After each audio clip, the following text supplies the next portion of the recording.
About when it was a little bit before 8 o'clock in the morning, my brother woke me up and he said, the train that you came back on from Los Angeles crashed just after you got off of it. My heart stopped right then. I jumped out of bed and went and sat down and watched TV, and I just started crying because I realized that was my train. 21-year-old Elizabeth Burton has had a hard time sleeping this week. When she closes her eyes, she sees the men and women she came to know traveling on the Sunset Limited, the same men and women who did not survive Amtrak's worst disaster. 3 of the victims sat with Elizabeth every night in the dining car.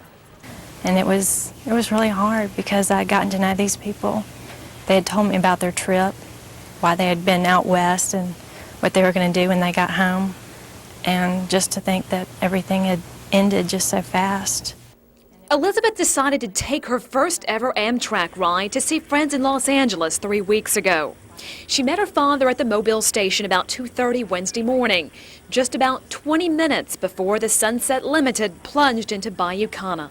Maybe it wouldn't have been so difficult if it had happened farther off in the journey. You know, if they had gotten farther down into Florida, it wouldn't have felt so close to home.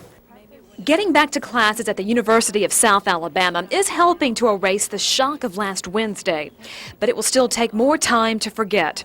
It could have been her. When you see something like this on TV, you know, whether it's a plane crash or whatever, and it happens somewhere else to somebody else, it doesn't seem as terrible or as personal. But since I knew the people and I'd been there, and it happened right here in Mobile, it was